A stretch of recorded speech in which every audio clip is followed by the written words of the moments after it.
Three the hard way. We are back. Rob is yelling because we are talking football, so I guess he's calling plays from the line of scrimmage. Pre-snap. Green 80. Run sometimes. More often than not with these zone schemes, they tell you whether the play will be successful or not. You see people on the ground on the backside. But we're going to talk about some football. Starting with the draft, man. We're going to go with the first round. We're going to start with the first round. What was the most significant pick you guys have for this? Listen, man, ain't no more significant pick than the baby unicorn and the baby Megatron, Kyle Pitts, coming to a Mercedes-Benz Dome near you. He about to be the best tight end of all time. Skip and say what? Man, you heard me. Come again, say what? Remember when you heard it first. It is May 11th on when we're recording. And whenever this get released, I want to get blasted everywhere. He gonna be sorry, that was serious. He gonna be better than Kelsey. He gonna be better than Tony G. He definitely gonna be better than Jeremy Shockey. I'll tell you that right now. And he Todd Heap, who? Mark, who? Somebody tested him for performance-enhancing drugs. I think something's wrong with him. Well, Rob drinks He's not in his right. Kyle Pitts about to be the greatest tight end of all time.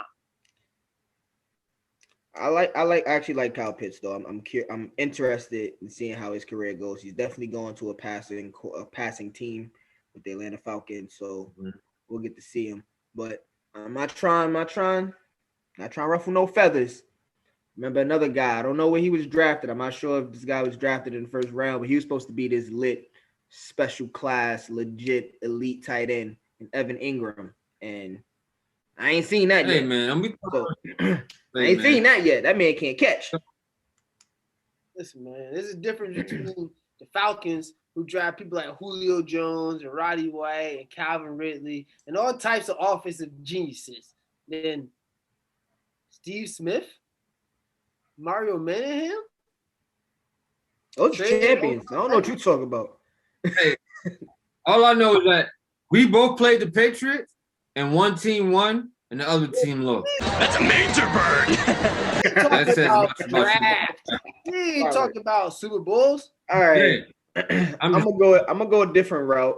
With all the quarterbacks taken in the first round and all the receivers taken in the first round, offense is at a premium.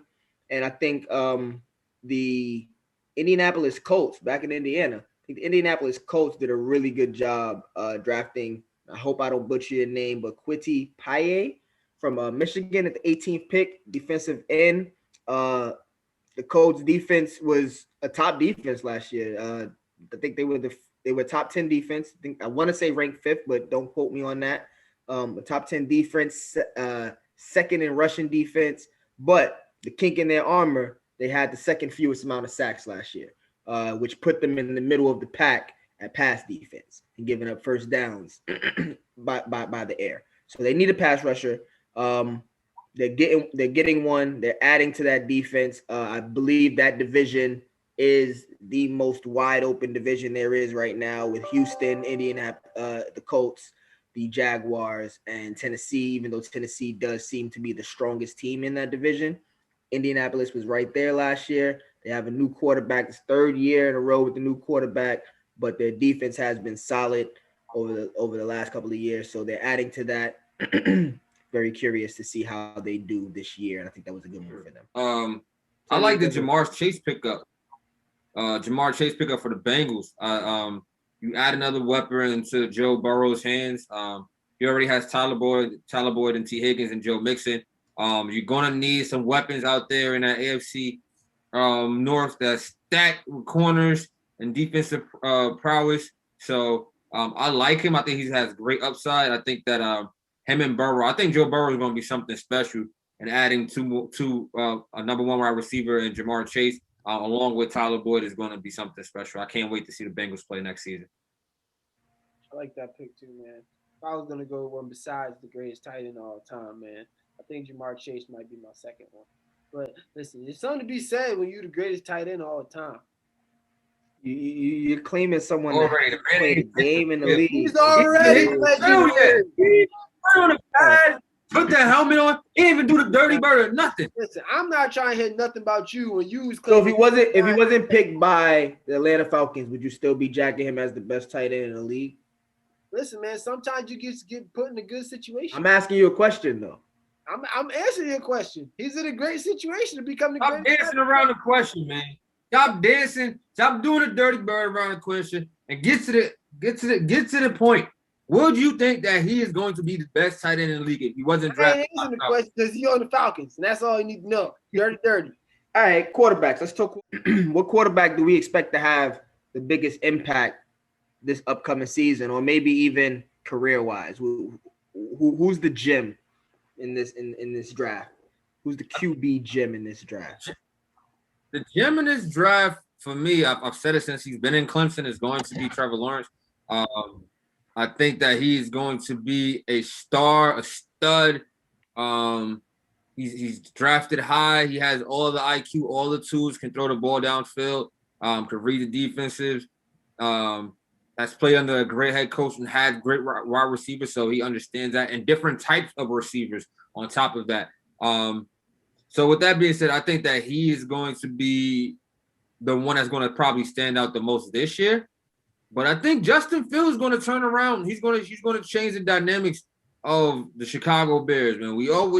They've been looking for that stud quarterback. They've been looking for a quarterback to change the direction of the franchise. And I believe that him dropping down to 11 was the best thing that could have happened to Chicago since they got Khalil Mack. Honestly, I think that he has the tools to throw the ball down the field. He's had playmaking ability. And I can't wait to see him and Allen Robinson, man, tear it up, man. NFC North, beware, man. Especially with Rodgers being the Packers situation being if the Bears can get some offense, they're dangerous. Yeah, shoot, that division right there might be the second most open division with the Vikings, Chicago, the Lions have a new quarterback situation, and then the Packers are in turmoil right now, even though they were, Aaron Rodgers was the MVP last year. I believe the Packers had the best record in the league last year. Best record in NFC. Sure. Best record in the NFC last year. So it's a lot going on there. I'm definitely on the Justin Fields train as well. Just looking at the situations that these quarterbacks are in, Trevor Lawrence will get thrown into the fire immediately, but the team's not that good. So hopefully he could end up like Joe Burrow, and that's not a bad thing because Joe Burrow did a lot of losing last year, but the potential was there. That's kind of the situation that he's in, but I don't think they'll be as successful as you would as when we're talking about gems. And for me, it's for next year. And then other guys like Mac Jones, I don't know. He'll get playing time, but he may be getting playing time when Cam's already stunk it up and they're down 24 because, let's be honest, the Patriots still aren't that good of a team. At least on offense, they're not. So I got Justin Fields in a situation where Andy Dalton didn't perform that well last year. I can see him starting the first 2 to 3 games while Justin Fields is getting it together, and then here it is. Passing of the torch. I mean, I think Andy Dalton kind of knew this would be his role when he first went to the Cowboys.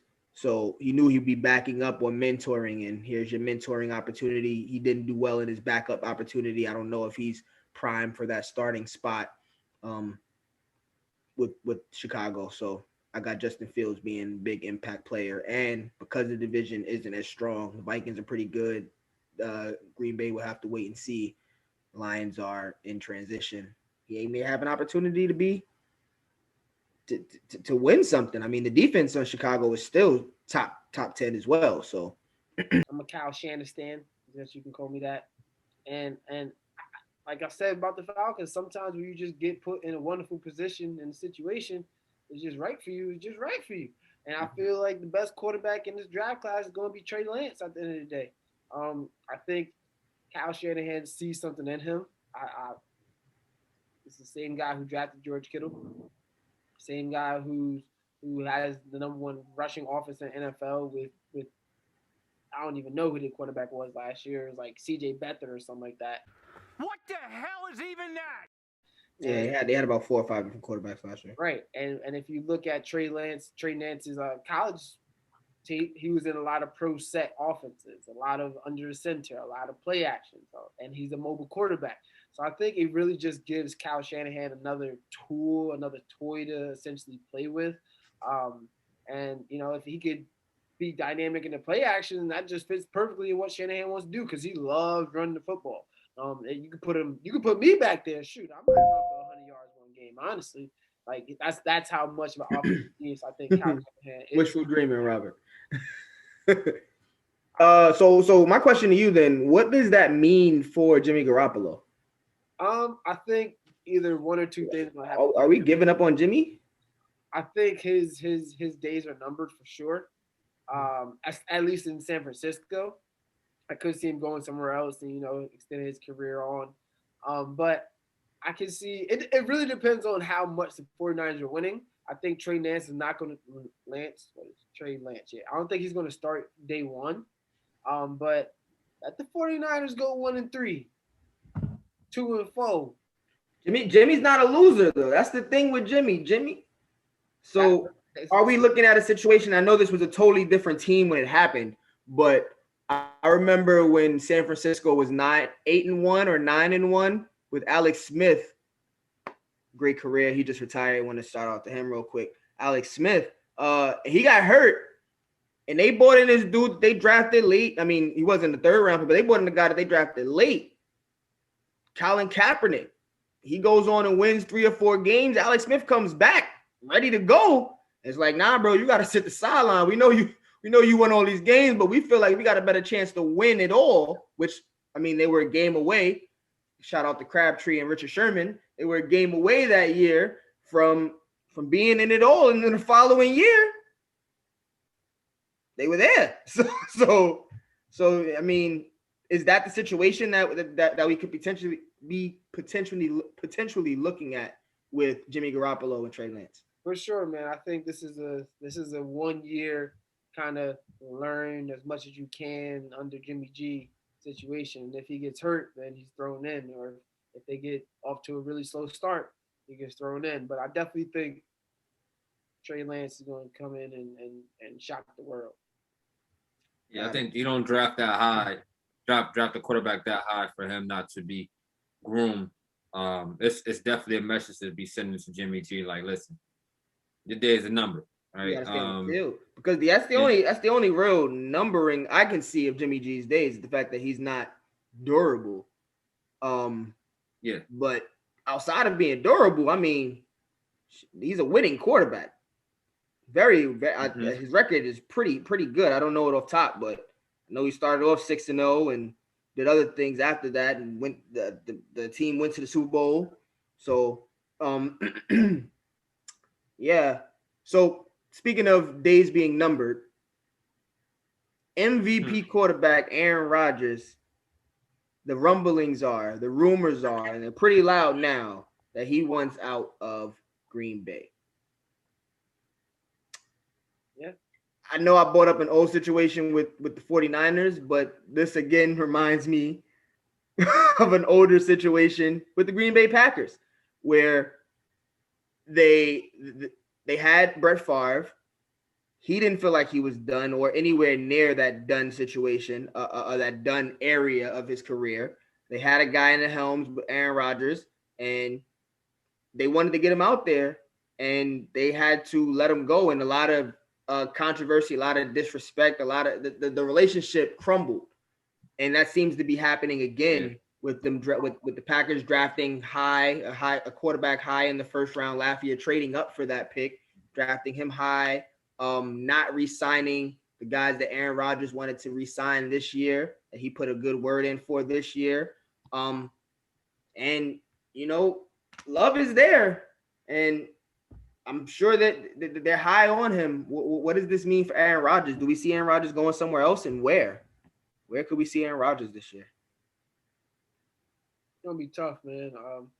Packers definitely are no strangers to the situation of a disgruntled veteran quarterback. It feels like the last 2 franchise quarterbacks they have literally had the same exact situation.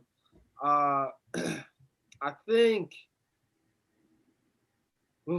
it's going to be tough to trade Aaron Rodgers, but ultimately, like, the cards are kind of in his hands. where like he kind of can control his own destiny. If you when you especially when you're that good, you just became the MVP. Like I think he's like his third or fourth MVP, which like ties him for like second or maybe first all time, which is an astonishing number. If I had to pick a landing spot outside of Green Bay, I'm gonna go on a limb. It's a super limb, and I'm gonna say Washington, the football team. I think that they are a quarterback away from really, truly Super Bowl contending. And I also think that if he goes over there, he would go over there with the premise of like, I'm going to be involved or else I'm not coming over here. Meaning, if he said, hey, I want you to sign XYZ, Devontae Adams, who's going to be a free agent at the end of this year, they would go get Devontae Adams just because they got Aaron Rodgers. So that's my favorite landing spot for him as far as where he could possibly go. And I also think they have the draft capital. I don't we still have their first round draft picks, and they have a pretty young defense too. So they're one of the best defensive lines in the game. So I would like to see him in Washington. I got Aaron Rodgers on the couch. I got him retiring. I feel like only because it's a strong possibility that he holds out.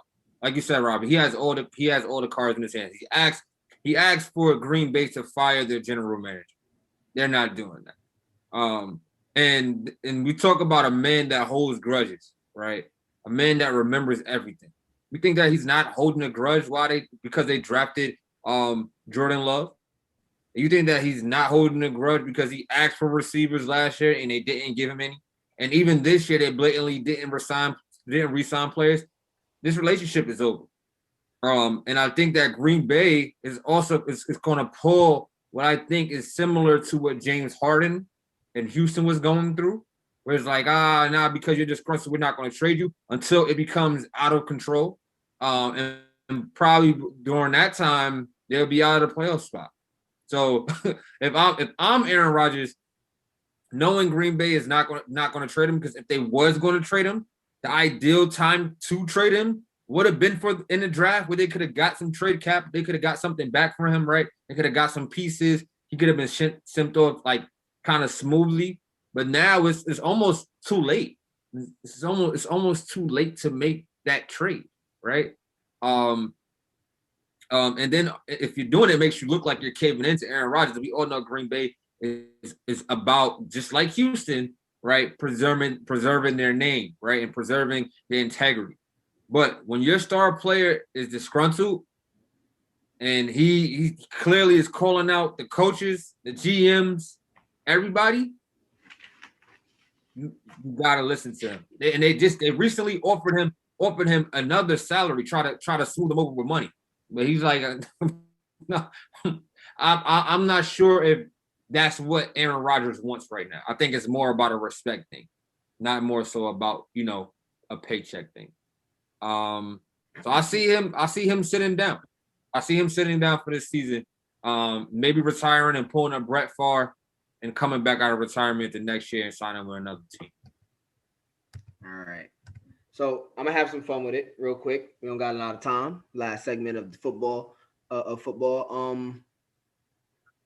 You said Aaron Rodgers is like in a situation with Houston, and I'm looking at Aaron Rodgers like, if he goes, where does he go? And it's not gonna be a situation where they're gonna. I don't see them trading him anywhere in the NFC. Let's say they do trade him. Let's say the situation becomes out of hand like Houston. Because I want to say, like you said, John, he'll be there. You said he'll be home. I think he'll be there. The team is good enough to be a contending championship team with him there.